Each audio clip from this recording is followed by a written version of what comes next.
graphical representation of how innovation tends to flow within organizations. So on the left, we look at, we call them silos or channels, and typically innovation happens within those silos or channels. So the Excel spreadsheets, the paper-based suggestion box, email, flip charts, feedback forms, meetings, all very traditional ways in which organizations innovate.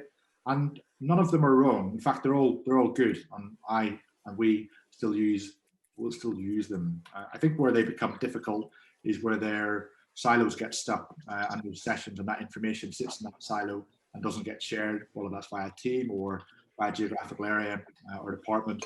And as you start to expand and work with global organizations or multi-sided organizations or large organizations, the old way becomes complex and difficult.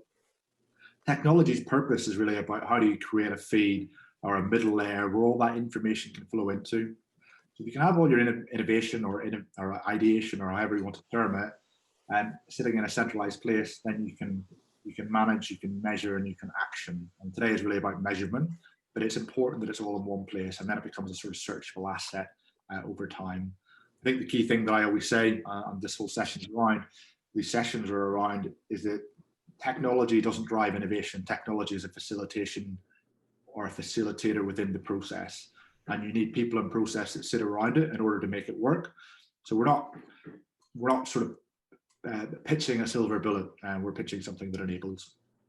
So the final slide before I pass over to Mike, this is hopefully the final slide. There may be more, I might have got it wrong, but this is our innovation impact plan. And for those that have worked with us before, probably are sick to death of hearing about this, but it's really how we manage innovation within organizations.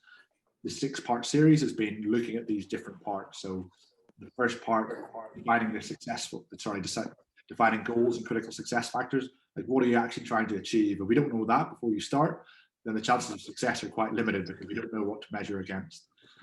The ability to design an innovation workflow, or how should ideas move through an organization, are quite unique to every business. So it's really about trying to map and understand how that will flow or how it will work depending on your individual circumstance or individual organization.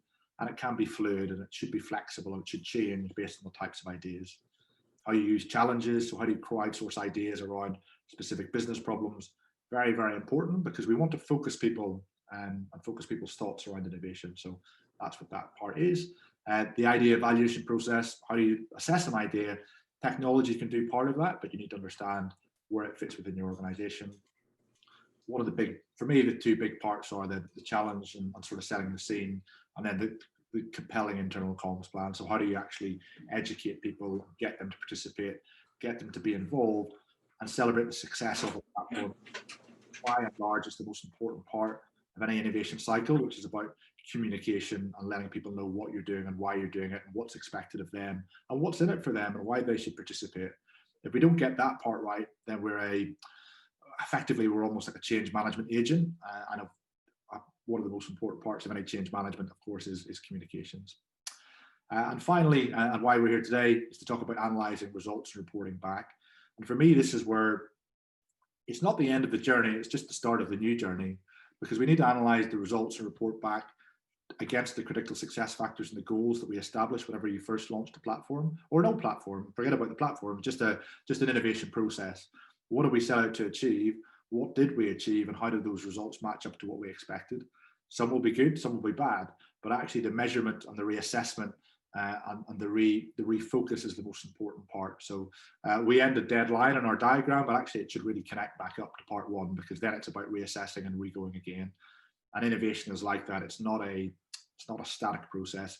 It's continuous, and it requires that continual investment and foresight and vision for organizations. Key takeaways for today's session. So I did have one more slide.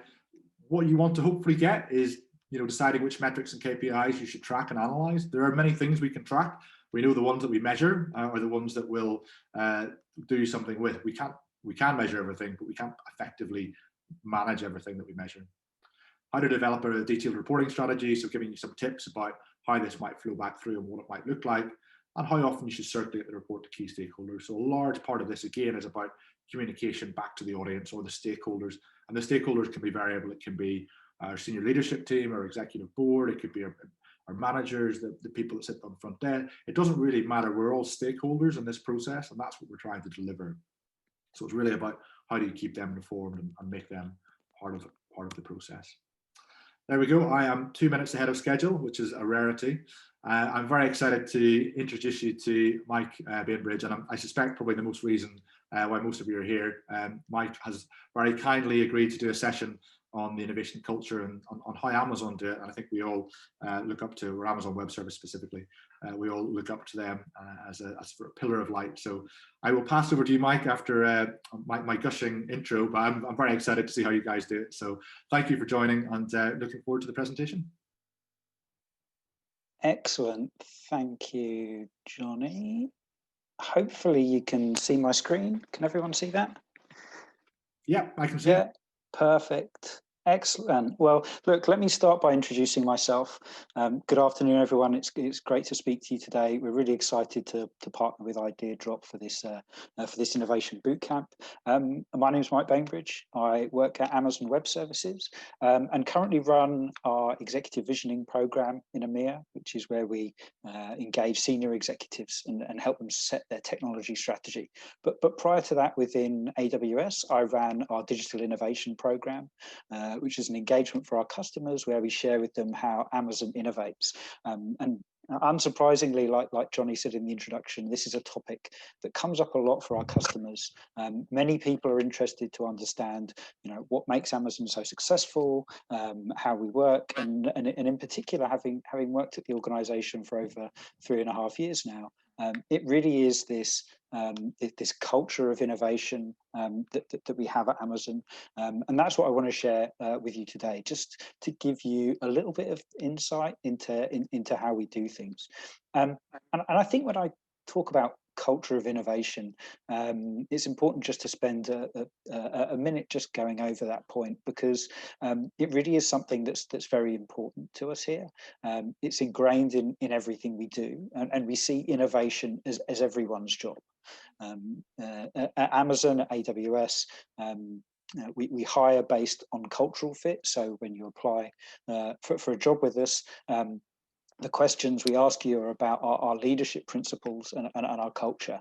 And if you want to understand more about that, then I challenge you to go away after today's session and search for Amazon's 14 leadership principles, and just have a short read about our culture. And I think it will make everything clear. And because it's everyone's job to innovate, we want to encourage everyone to do that. And I'm going to talk about today not only what we do when we think about innovation, but I think the important thing that everyone wants to understand, how we actually put that into process. And we talk about making innovation everyone's job. The most successful organizations are coming up with new products, new services, are those who have the best ideas. And to have the best ideas, you need a large number of ideas to pick from. I think where many companies struggle is in the past, and probably historically, there's been an R&D department or a product development department, and it's the same group of people sat in the same room, coming up with the same ideas time and time again. Well, what we want to do as part of this process is ensure that everyone is able to innovate. So with over a million employees globally, if you can imagine, everyone is empowered to come up with their ideas. It's no wonder that Amazon produces so many great products and services for its customers, because we have such a huge number of ideas to pick from. But what's very important for us is to have a mission and something that we focus on, something that innovation focuses towards. And the mission at Amazon is very simple. We talk about being Earth's most customer-centric company. And there are two things about this statement. First of all, I mean, look, it's very simple and it seems very broad, right? So we're not specifically saying this is about an e-commerce journey or cloud computing. There's no restrictions as to what we're doing here.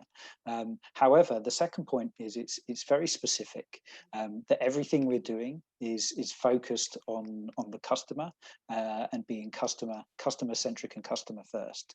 And like a key pillar for us at Amazon, and you'll hear again and again people who work for the organization talk about our obsession over delivering on behalf of our customers. And hopefully, if many of you are customers of Amazon or AWS, you've experienced this firsthand. Whenever we build something, we're trying to improve something on behalf of our customers. And look, I think we're very lucky, because this is something we've had in our DNA right from the very start of the organization. So our founder and CEO, Jeff Bezos, when he set the company up, he said it's going to be built upon three things. First of all, put the customer first, like I just said, on our mission. Secondly, invent on behalf of that customer. So enable to create products and services that will make that customer's life better, that will enrich their life, or which will delight them. And third, when you're doing that innovation, when you're building those products and services, be patient with it.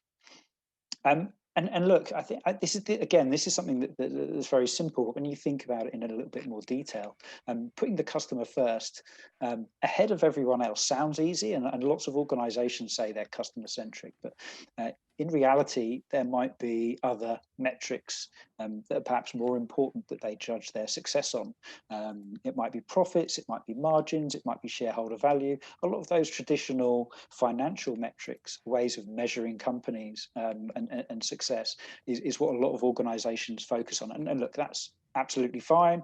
In fact, it's fairly normal for most organizations, particularly for large enterprises. But Amazon, we said we're going to put the customer ahead of all that. And if you go back and read the very first shareholder letter that Jeff Bezos published when Amazon went public, he said in that, if you're coming to invest in Amazon, understand that this is a long-term project.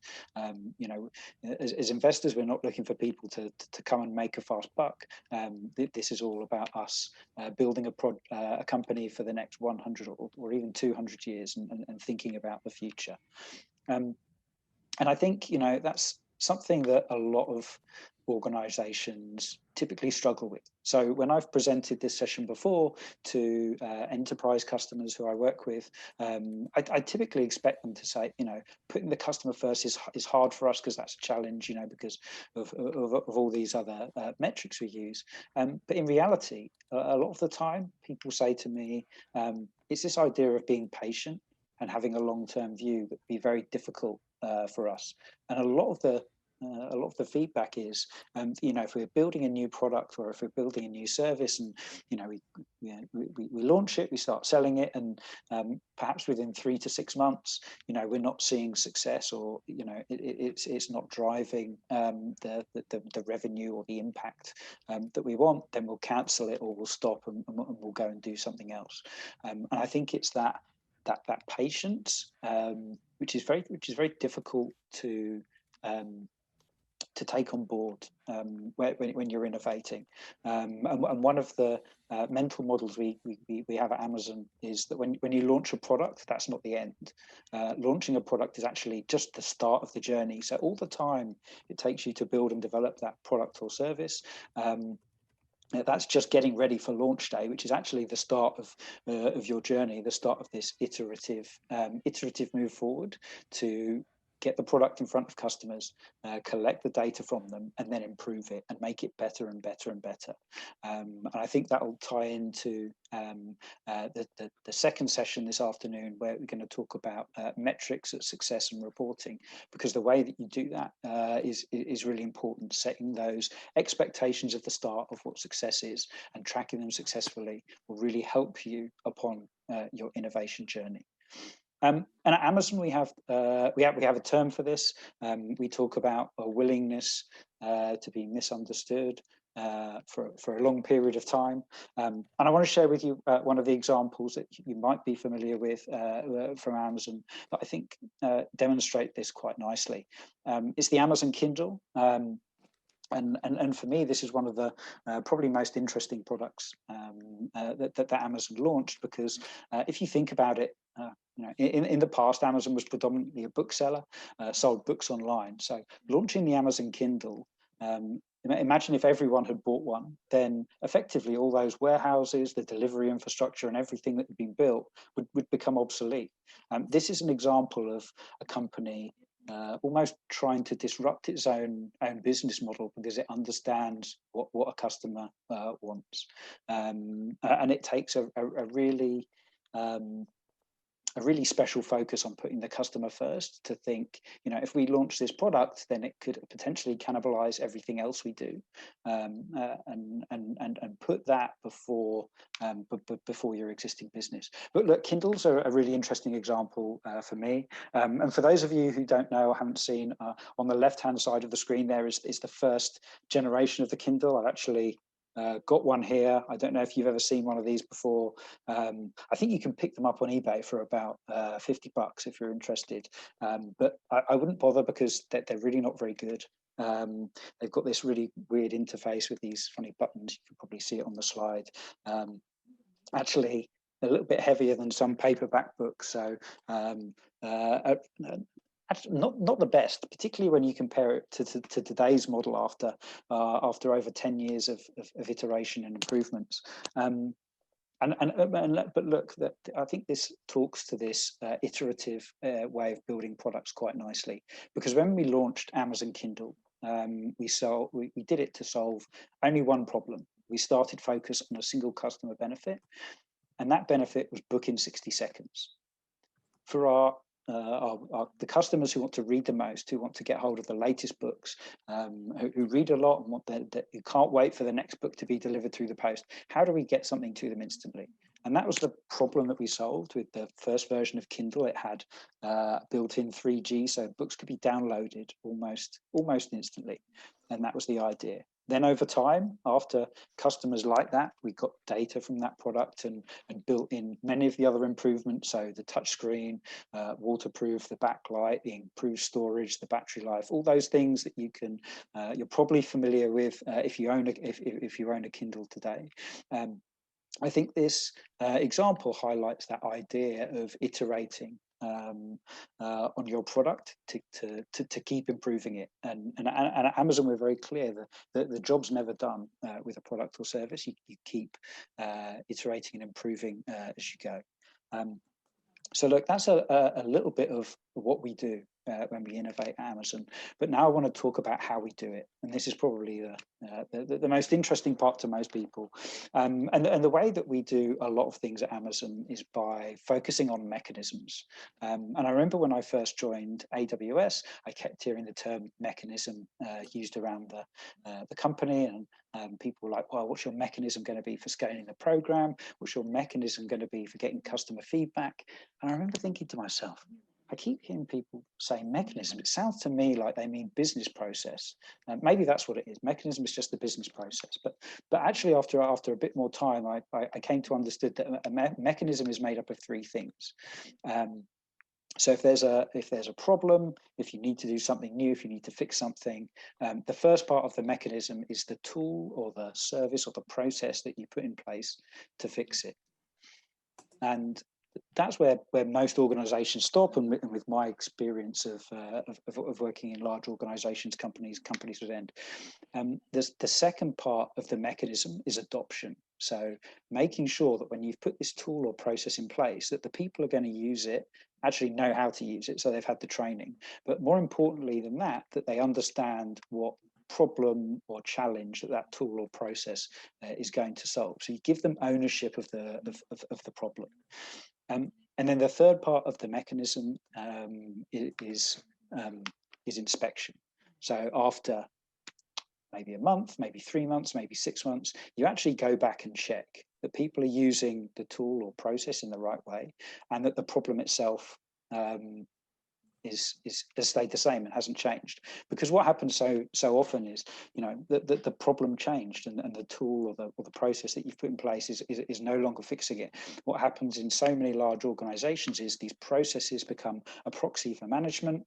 You put the process in place, you fix something, it's great, but then something changes, and people aren't empowered and don't have ownership of what they're doing. They can't identify that the problem's changed, and then when the process or the tool doesn't fix it, they can just throw their hands up, can't blame me. I was just following the process, and it's all about owning this 360-degree mechanism at Amazon, and this is the foundation for us innovating. And the mechanism that we use at Amazon and AWS for innovating, for building new products and services, we call working backwards. So it's this repeatable mechanism which allows everyone to innovate in a consistent way. So we train people how to use our working backwards process, and that there's guides on how to on how to do it. So everyone is able to come up with an idea and share it in a consistent way, and for that idea to become a product or service. Now we call it working backwards because we start with a customer problem and we work backwards from there, which I know sounds really obvious, but actually what happens in so many organizations is they kind of do the opposite. So they build the product, you've got the room of product designers or R&D people, they develop the product, they build it, then they pass it to the sales and marketing team and say, this is what we've built, now go and sell it to our customers. And that's the process which we actually think is backwards. So let me give you an example of how working backwards works, and what we do at Amazon, and what makes this mechanism so special for us. So like I said, we start with a customer problem or a customer challenge, and then the first thing we have to do is to put our idea down on paper somewhere, talk about how our solution, our product would work, and we do this by writing a press release.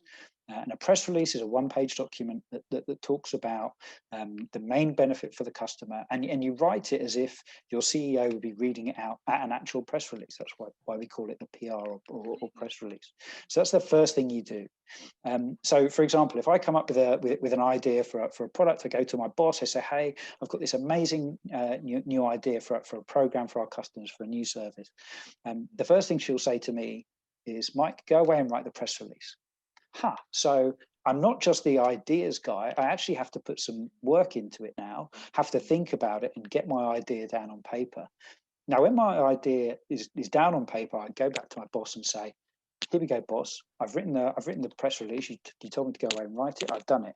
So now that responsibility, there's a transfer of responsibility because I've gone away and put the effort in to writing this one-page document. It's now my boss's job to help me get that press release in front of the right person in Amazon, the right budget holder, the right product manager, whoever it might be, to get some budget to get started on this press release. And what happens now, that press release will go through a number of iterations as it goes through the different tiers of leadership. So, for example, my manager might take it to her manager, and we'll have a read of the press release. We'll iterate the document and improve it as it goes through that phase, and then we'll start to create these two other assets as we go with it.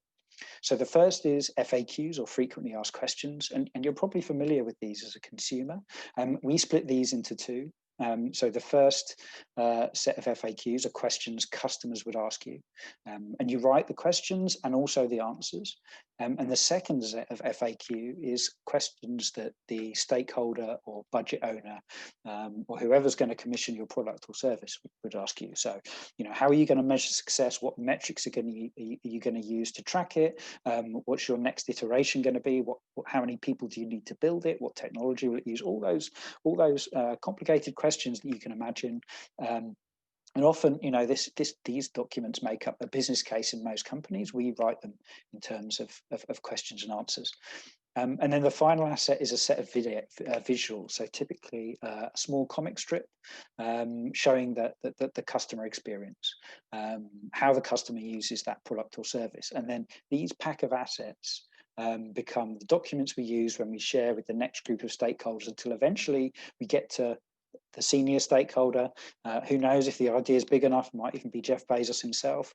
We present the idea in a meeting. They read through the press release, and then all the questions they would ask you you've already covered in the FAQs. As you've gone through these stages of iterating on the documents, going through the layers of management, you've built up this level of FAQs. And while the press release is 1 page, FAQs can often be up to 60 or 70 pages. You iterate on the document many times so that when you're presenting to that budget holder or stakeholder, all the questions that they can ask you, you've already thought of in the FAQs. You can already give well-written answers to. And then when you ask the question at the end, can we start building it?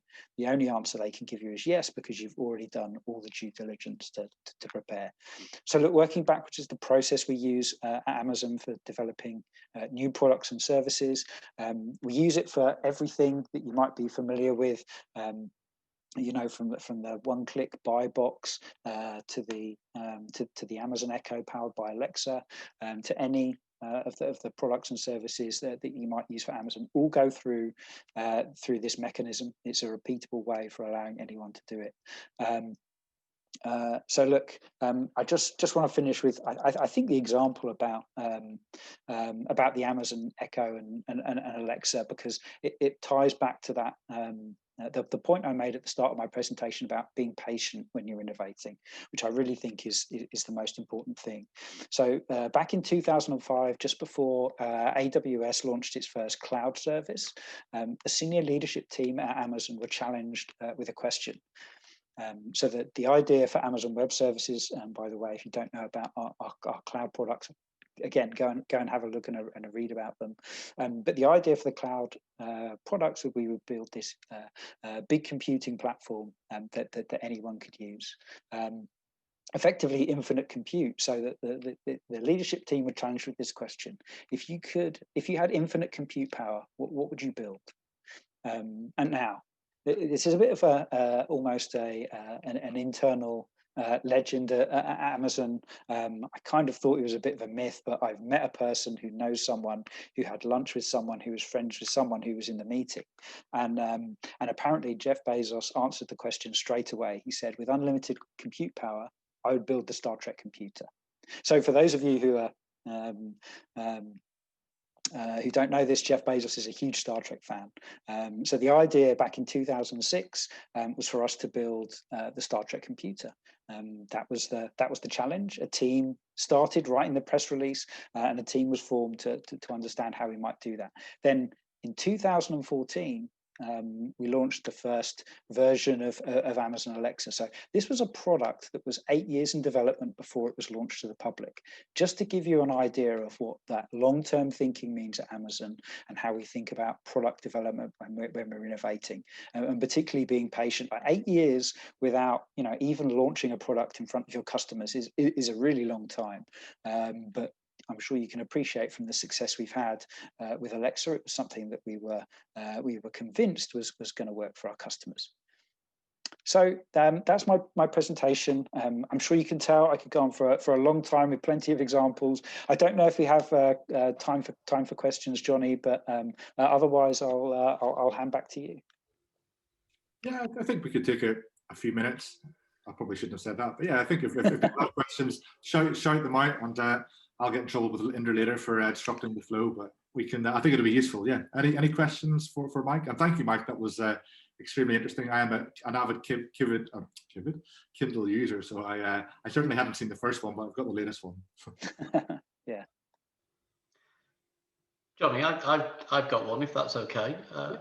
Mike, helpful you started with the Kindle example, but given the scale of Amazon, I'm sure when ideas are in incubation, those people are not going to have a cross-organizational view. So at what point in that working backwards process is it somebody's job to say, well, hang on a minute, that's completely contradictory to what we're developing over in another place? Yeah. When does that kick in? That's a great question, Craig. And actually, it's almost a little bit like organized chaos. One of the models we have for this at Amazon is that 2 is greater than 0, which I know sounds obvious. So if 2 teams are working on the same thing, and particularly given the scale of the organization, this actually happens quite a lot. A team, say, in Seattle in the US and a team in Israel, for example, could be working on similar things. Eventually, they'll get to the size or the scale of their building where they'll become aware of each other, or someone will connect the dots within the organisation, and then naturally, as those teams get to that size, they almost have a little bit of a competitive engagement. So who's the furthest ahead, you know, and again, everything is data driven at Amazon. So based on success metrics that we've built, do we merge these products? Do we, you know, do we just have one and take some ideas from the other one? There's no specific rules, because we use this for everything we build across the organisation, even from small internal things. So things vary so much, but eventually, if things are big enough or are important enough, then it just gets to the stage where those teams become aware of each other, and then a decision is made on how that will go forward. And again, how those things go forward varies on a number of factors, how they're measuring success and things like that. But yeah, one of the things we're very clear about is we kind of don't mind.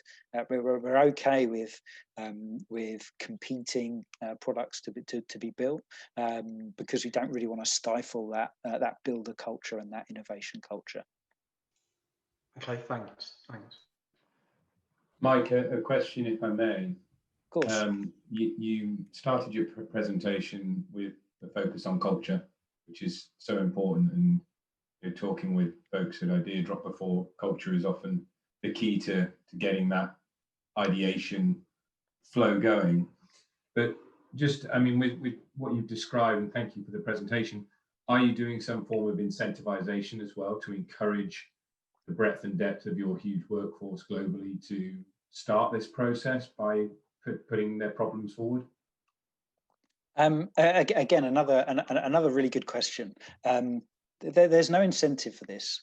So, you know, you don't get the big check and the handshake with the boss if you come up with a successful idea that gets built. We talk about being a builder culture at Amazon, and look, I know it sounds like a bit of a cliche, but we say that we want to hire builders and let them build. And one of the I suppose one of the incentives for going through this process is if you go through the working backwards process successfully to the end point effectively of the process, where you actually get a team and start building the product or service. In almost every case, the person who came up with the idea and wrote the press release becomes the leader of the team that starts building it. So we want to encourage people to have that builder mindset. Then, you know, they get to be the ones who build the thing and go and do it full time.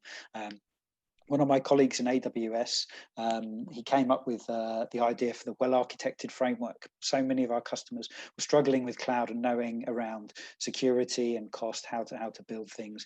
It started off coming up with guidelines and eventually became a product that he was the general manager for. He ended up having a team of about 17 people working for him to develop this product, which customers now use on a regular basis. And there are lots of examples across the organization of people who've come up with an idea, who've presented it and have become successful and gone on to build it and owned that product or service. So we almost see that culture as being self-fulfilling and reinforcing itself, because you know, if you come up with the idea and you present it, then you're the one who gets to build it. So you kind of own your own destiny. That's great. Does that answer the question? Yeah, thank you. I think for me the big hurdle, in probably others can empathize as well, is where you've got a relatively conditioned organization already. It's actually getting that mindset shift and that cultural shift to trust in a process like you described. The reward will come by following your passion and your soul, rather than, like you said, the check which people want to see for it. So thank you. Yeah, and look, we haven't. The culture is very interesting at Amazon, and there's lots of books, and you can read a lot about it online. But one of the things that we have, if you apply for a job internally in another team, if you're successful, your boss can't stop you moving. So you're empowered to really own your own career and move within the organisation. We're very lucky, of course, because we have a big, varied organisation. There's lots of different areas and jobs you can work in. So it is really based around that. Okay, Johnny, I think I'm going to pass back to you. Some great questions there. I've really enjoyed the session, and looking forward to the rest of the workshop. Thank you, Mike, and yeah, thanks for answering those questions and for everyone's questions, or sorry, answering the questions and for those questions. Let me share my screen again. Hopefully it should work. And everyone, yeah, should be seeing my screen. Brilliant. I'm going to run through the next slides fairly quickly because we want to jump into the workshop, but I just want to sort of set a little bit of context around it. So the workshop's about analysing results and building a reporting strategy, and Mike touched upon a number of this on several occasions, so actually it should hopefully work quite well. And I really like the idea that it's the journey and it's an iterative process, and even the competition aspect that sits around it in terms of how it has to go to a certain size. So there's lots of different theories and themes that sort of result, and that should come out whenever you're looking at how do you analyse and report. I guess why measure innovation, and I think we should always start with the why. A bit of a Simon Sinek fan, but I'm sure everyone's read his book or heard of him. But why is it important that we measure it? And innovation as a term, I think, is widely overused, and actually all it really is innovation is about doing something slightly better or doing it differently, having a measurable outcome ideally. So innovation isn't new, ideas aren't new, but by measuring it and understanding it, we will invest in it. And if we invest in it, then those ideas, like in Mike's presentation, where we talk about groups and teams building to develop products and then managing those products, they're the success of that team engagement, but they measure how they perform or how profitable they might be, and that's why they do it, and that's why that model exists. So we need to measure it in order to assign resource, in order to get people bought into it.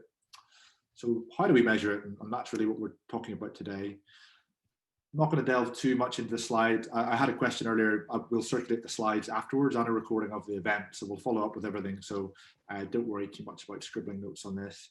There are lots of different ways in which you can measure innovation. Here is one model that we like to use and talk about. I'm not going to go into the different aspects, but the different statements under each of those pillars, or how do you measure it? But at a broad brush, it's what is the potential of that innovation? You know, what should we expect to happen? It's almost like it's an aspect of the press release at Amazon. The investment, you know, what does it need? And that's kind of what comes next. You know, first you need to understand what the potential is. Is it worth investing into that point? You know, how will it improve efficiency, or will it improve efficiency? Not all innovations will. It doesn't mean they're wrong. The quality of that idea or ideas or projects that sit around it, the financial impact, if there is one, of that idea or innovation, what should that drive, or what would the outcome be?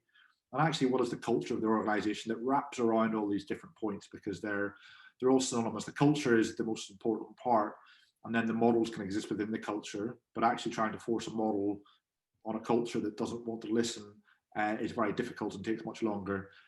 Innovation culture takes a long time to develop, and it's staged and stepped, and there's a journey that you can go on. And a lot of these things for me there's lots of information, there's lots of models about how you measure and what impactful innovation means and how you do it.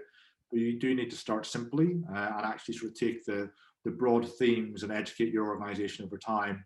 And as it grows and expands its understanding, then the level of detail becomes more important. Probably could spend a long time talking about this slide, but don't want to waste our opportunity to do the workshop. So how to determine your reporting strategy? What do the stakeholders need? And we talked about this at the start. If I'm a CFO, I need something different. If I'm a CIO, I need something different. If I'm a member of staff that this idea or innovation will affect, I need something different. So we really need to understand it's not just about the people that control the purse strings, it's about what does it mean to the people that are going to use it, and what information do they need in order to adopt it if they're a user. We get pushed things all the time, so how do we make sure that this cuts through? How to best deliver it? So when, what form, distribution channels. PR release is an example of a channel, goes through the boss, or sorry, as a medium. The channel is to go through a boss and then a boss, and it kind of gravitates that way. It can work in lots of different ways, but it's important to understand what the medium is, the message, how it's conveyed, and to which audience, and there will be multiple in my view. And then how do you deliver those reports with the required quality? So it needs to tell a story, it needs to make sense, and it needs to be measurable. So you need to be able to say, this is what we expected, this is what it will do. And not all innovation is measurable in the first instance, but we should come back. And again, Mike made that point that it's iterative. It's not, we had an idea, we implemented it, and then we left it. The Kindle has went through, I have no idea how many product iterations, but the same thing is true in any innovation. It's about measuring how and understanding how people use it. So it's not just product, it's service as well. So a really, really important step. So working in groups, I think what we're going to do now is Indra is going to split us up into groups, I think groups of 4, and we will have worksheets. So everyone in your group will have a moderator, and that moderator will control the worksheet. So they'll be trying to, I guess, extract a goal that you might have if anyone has one to share. If you don't, we have templates that we can use as well. But the main idea is really just to sort of work through a simple template that you can take away and use, and then it's something that can be used as part of the process or the innovation process within your organization. So I guess over to you, Indra, to split us into groups, and I'll stop sharing and then I'll share in my group.